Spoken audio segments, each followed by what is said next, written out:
Hello guys, আসসালামু আলাইকুম। কেমন আছেন সবাই? আশা করি ভালো আছেন। গাইস, এবছর বৃষ্টিটা একটু বেশি। এখনো টিপ টিপ বৃষ্টি হচ্ছেই। এরই মাঝে চলে এলাম ছাদ বাগানে। আজ আলোচনা করব আনার গাছের ছত্রাকের আক্রমণ নিয়ে। তো গাইস, দেখতে পাচ্ছেন এটি হচ্ছে সোলাপুর লাল। এটি বাংলাদেশের ছাদ বাগান এবং মাঠ বাগানে ব্যাপক ফলন দিয়ে আসছে। এটি হাইব্রিড একটি জাত। এগুলা খেতে খুবই সুস্বাদু এবং রসালো এবং মিষ্টি। বাংলাদেশে প্রায় সব ছাদ বাগানগুলোতেই এই জাতগুলো দেখতে পাবেন। এছাড়াও আমার কাছে প্রায় 17 থেকে 18টি জাতের আনার রয়েছে। পর্যায়ক্রমে সেগুলো আপনাদেরকে আপডেট দিব। এগুলোতে অলরেডি ফল এসছে। তো সামনে শীত, এই শীতকে মোটামুটি ভাবে সারভাইভ করার জন্য গাছগুলোকে রেডি করা হচ্ছে।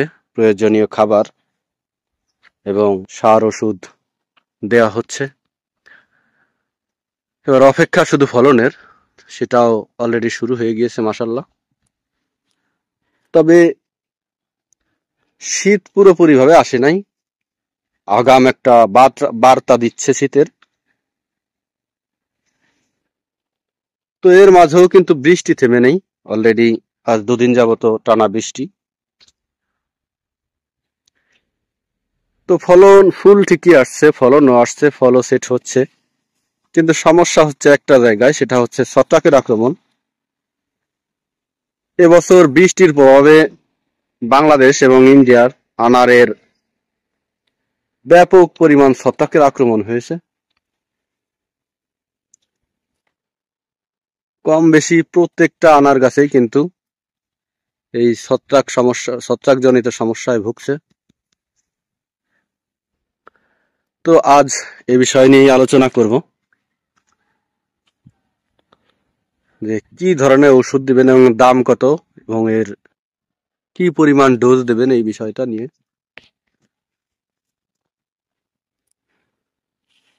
তো গাইস, ছত্রাকের যে আক্রমণ সেটা হচ্ছে প্রথম পর্যায়ে আমরা দেখে থাকি এই ফলের এই ফুলগুলো থেকে হয়। এখান থেকে পোড়া শুরু করে এবং পোড়াটা আস্তে আস্তে উপরের দিকে উঠে যায়, অথবা ফলের গায়ে ব্ল্যাক স্পট পড়ে, তা আস্তে আস্তে বড় হয়। এবং আক্রমণ যদি বেশি হয়, এক পর্যায়ে দেখা যায় যে পাতাগুলোতেও ব্ল্যাক স্পট পড়ে গিয়েছে এবং পাতাগুলো হলুদ হয়ে আস্তে আস্তে ঝরে যাচ্ছে। তো সবচেয়ে বেশি দেখা যায় যে এই ফুল থেকেই আক্রান্ত হচ্ছে। তো ফুল থেকে আক্রান্ত হওয়ার একটা কারণ হলো, সেটা হচ্ছে এই যে ফুলের ভিতরে যে পাপড়ি আছে, এই পাপড়িটা কিন্তু শুকিয়ে গিয়েছে, দেখতে পাচ্ছেন। তো এগুলো আপনারা যদি পরিষ্কার করে দেন কোনো কাঠি দিয়ে অথবা যে কোনো কিছু দিয়ে পরিষ্কার করে দেন, তাহলে কিন্তু মোটামুটি ভাবে এখানে পানি জমবে না এবং ছত্রাকের আক্রমণটা এখান থেকে কম হবে।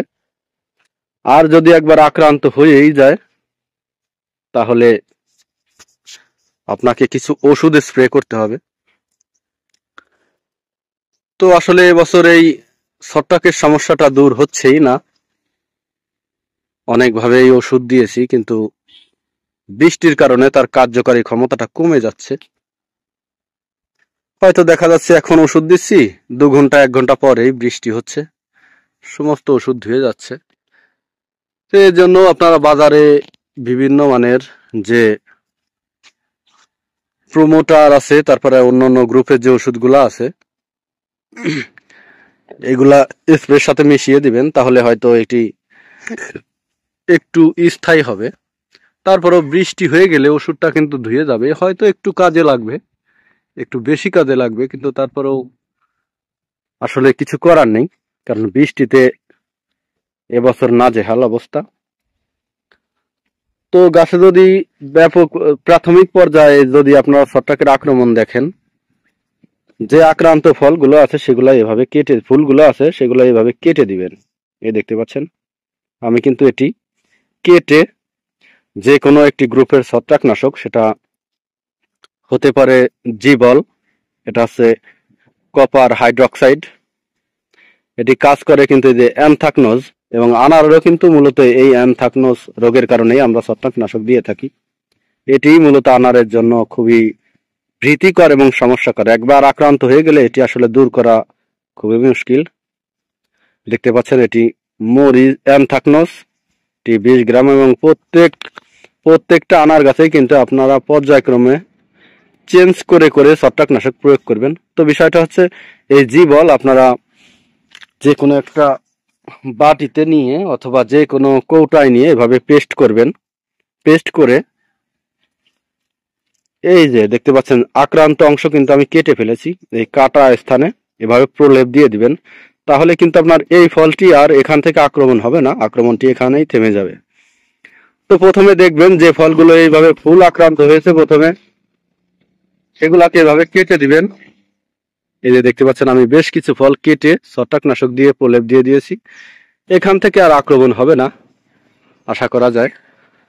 তো আর যে ফলগুলা বিশেষ করে এই বডিতে আক্রান্ত হয়ে গিয়েছে অলরেডি, সেগুলো আপনারা ছিঁড়ে ফেলবেন, কারণ একবার ফল আক্রান্ত হয়ে গেলে এগুলো আর কিছুই করার থাকবে না, এই ফলটি আস্তে আস্তে নষ্ট হয়ে যাবে। বরং আপনি যদি এই ফলটি ছিঁড়ে না ফেলেন তাহলে কিন্তু এই ফলটি থেকে আরো অন্য ফলগুলো আক্রান্ত হবে। তো এটা হচ্ছে প্রাথমিক পর্যায়ে, যখন দুই একটা আক্রমণ দেখবেন এভাবে দিতে পারেন। আর যখন বেশি রকমের আক্রমণ আপনার গাছে দেখা দিবে তখন আপনাকে অবশ্যই কিছু ওষুধ স্প্রে করতে হবে। তার ভিতর একটি হচ্ছে এই যে দেখতে পাচ্ছেন অ্যামিস্টার টপ, এই দেখতে পাচ্ছেন অ্যামিস্টার টপ, এটি আপনারা বাজারে যে কোনো ওষুধের দোকানে পেয়ে যাবেন 230 টাকা। বডি রেট আছে হয়তো 200 টাকা অথবা 210 টাকা এরকম নিবে এই অ্যামিস্টার টপ। এর প্রয়োগ বিধি হচ্ছে প্রতি লিটারে আপনারা 1 মিলি করে ওষুধ দিবেন প্রতি লিটারে, এবং এর সাথে আপনারা এই ম্যানসারটা ইউজ করতে পারেন। এটি অত্যন্ত কার্যকরী একটি ওষুধ। এটি হচ্ছে কার্বনডাজিম প্লাস ম্যানকোজেব, যে ছত্রাকনাশকটা এটা দিয়ে তৈরি। এটাও প্রতি লিটারে 2 গ্রাম অথবা 2.5 গ্রাম হারে দিবেন।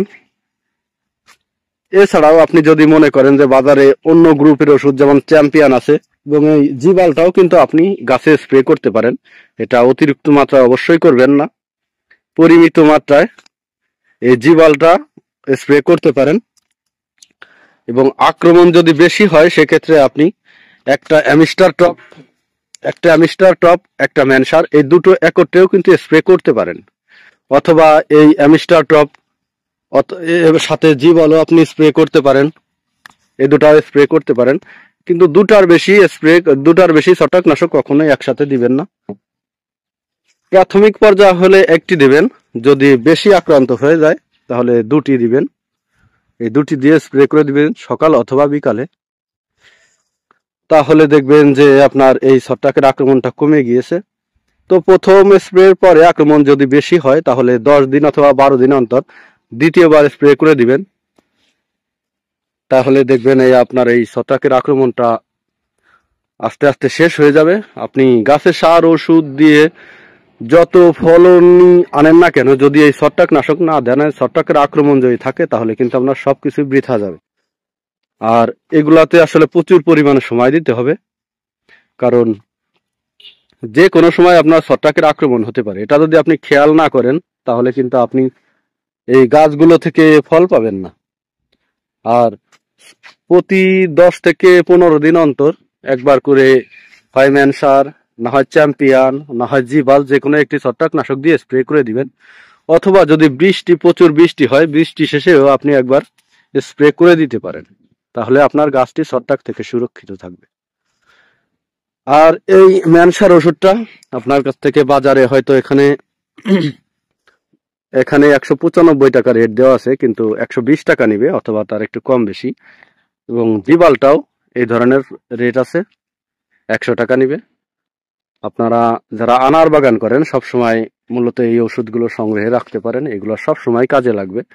আর একটি ওষুধ কখনোই বারবার দিবেন না, চেষ্টা করবেন চেঞ্জ করে দেওয়ার জন্য। আর অ্যামিস্টার টপটা খুব বেশি প্রয়োজন না হলে গাছে ব্যবহার করবেন না, কারণ অ্যামিস্টার টপ প্রয়োগের ফলে গাছ কিন্তু শক্ত হয়ে যায়। তো এই জন্য খুব বেশি আক্রমণ না হলে অ্যামিস্টার টপটি আগেই দেওয়ার চেষ্টা করবেন না, চেষ্টা করবেন অন্য ওষুধগুলো দিয়ে আগে ঠেকানোর জন্য। যদি না পারেন তাহলে অ্যামিস্টার টপ দিবেন। তো ভিউয়ার্স, আজ এ পর্যন্তই। পরবর্তী ভিডিও পেতে অবশ্যই চ্যানেলটি সাবস্ক্রাইব করবেন। ধন্যবাদ সবাইকে, ভালো থাকবেন সবাই।